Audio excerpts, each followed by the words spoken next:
Imperium is a truly fucking horrible movie. It's just really stupid.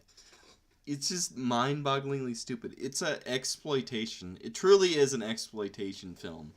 It's developed for kind of these left-wing hipster people who are afraid of the rise of the alt-right. But it's really funny because this alt-right in the movie is very capable. It's not people masturbating to trad thoughts and posting cartoon frogs and claiming that they won Donald Trump the election. No, they're terrorists completely unconcerned with converting people who want to kill innocent people for reasons. So that's pretty interesting. I think what's more interesting is how shitty and truly awful, and it's not this film is because it's not like they tried in any capacity at all. When you look at it, you know that this film is not going to be criticized by critics. They're not going to seriously criticize it because of the charged political atmosphere and their own political views as probably hipster, shitty, retard movie critics.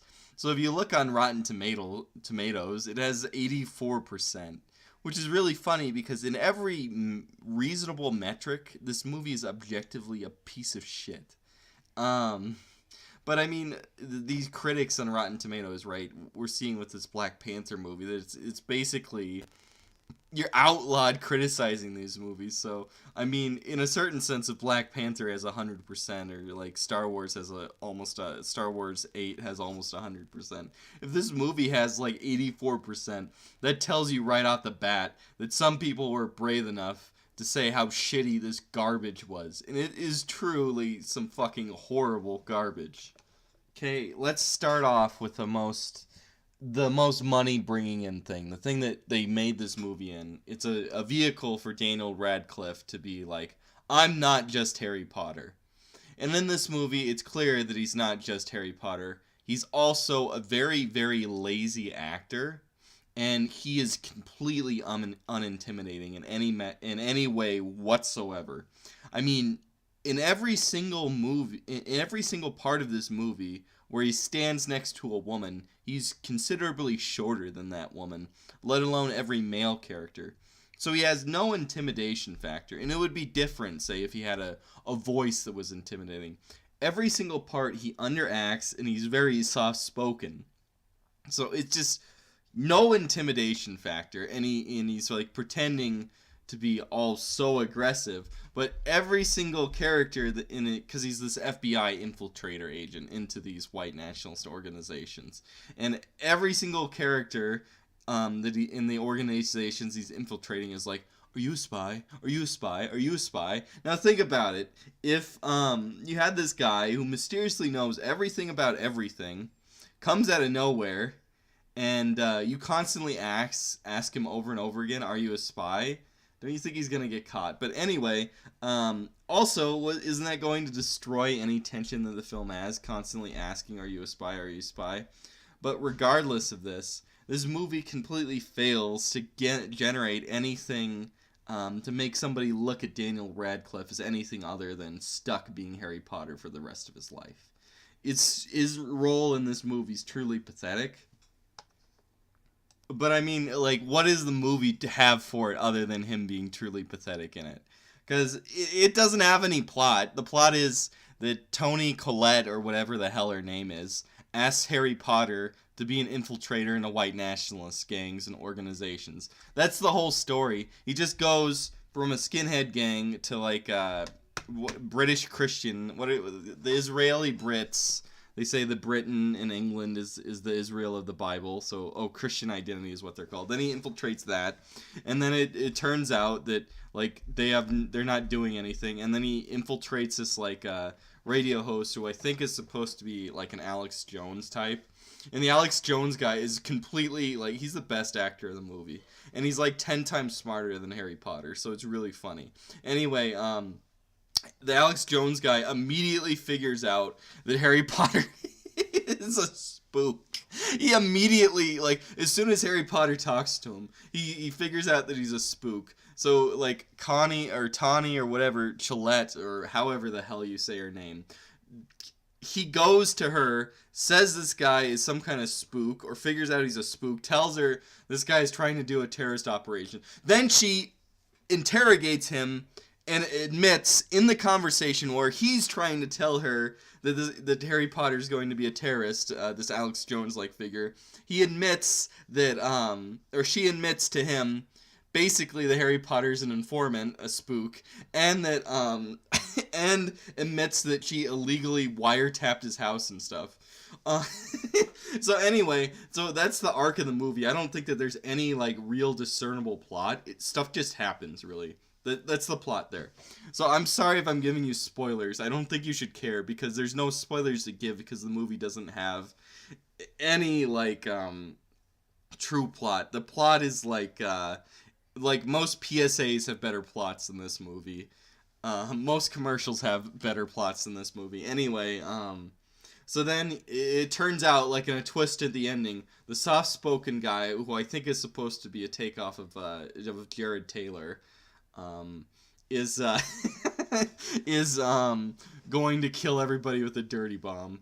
And then Harry Potter figures this out in the nick of time because Harry Potter befriended him. And then they stop the Jared Taylor lookalike guy from blowing up a dirty bomb and killing people.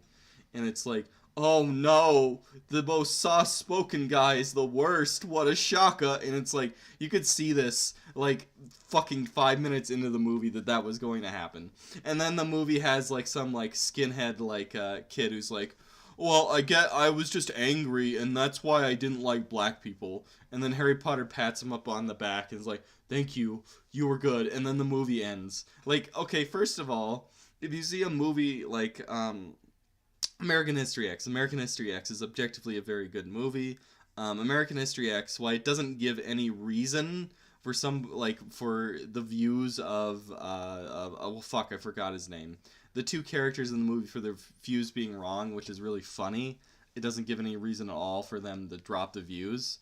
At least, like, you can understand why they held the views in the first place. Like, okay, well, his dad was killed by a bunch of gangsters when he was doing his normal job as being a firefighter, and then these black robbers tried to break into his house and steal his car and all that. Okay, well, that makes sense. Like, but all the characters in this movie, there's no reason at all why they're white nationalists. Like, it doesn't give any reason, no explanation. So it doesn't even fail in, like, saying why it's wrong. They're just, like, irrational actors who have horrible, horrible dialogue. That's another thing. The dialogue in this is really awful. You have, like, they introduce each other by saying, like, 1488, brother, and just stuff like that. And they're like, your Jew pants, don't you pay the Jew tax? It's just, like, the most horribly and terribly written dialogue. And as I said before, talking about Daniel Radcliffe in this movie, or however the fuck you say his name, I'll just call him Harry Potter like I have been. They constantly suspect him of being a narc.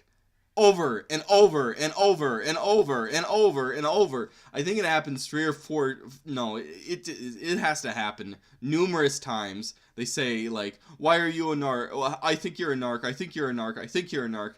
Now, not just saying how stupid the characters in this movie for not thinking he's a narc and, like, just stop telling him everything. This guy that happens to know everything. But, there's no tension in the movie if every single time they're like, I think that you're an informant, I think that you're a spook, I think that you're a narc, and then nothing happens. And if that happens 10 times, like, what's the point of the movie? And another thing is the characters in this movie aren't depicted as normal human beings. Like, it seems like nobody in this movie lived in America, like, lived in blue-collar America. I mean, it's not exact, like, for instance, America's kind of a beer-dominant country. I mean, mixed drinks are becoming more common for millennials and stuff, but I mean, it's not considered too adequate, let's say. It's not good manners to drink straight out of a hard liquor bottle in the United States. Yet every character, both a member of the FBI and skinhead, whether lower or upper class, seems to drink directly out of spirit bottles. And all the characters have horrible dialogue. They have no, like, concern. They're not like normal people. The only thing on their mind is to say, like, 1488, brother, don't pay the Jew tax. and stuff like that. They're not human at all. But it's just another thing I forgot to say, because I don't want to re-record this, is Daniel Radcliffe can't do a fucking American accent to fucking save his life. If he had to do an American accent, he would fucking, his head would explode, and he can't act his way out of a paper bag in this abomination. I mean, it has 84% because of the overt political atmosphere of the United States right now, and the as well known, Hollywood's a little left wing, and the film community's a little left wing. So that's the reason it has 84%. This movie, if it wasn't for the current atmosphere, this movie would have like a 10% approval rating. It's far worse than a movie like American History X or Romper Stompers. Just fucking total garbage. Don't watch it.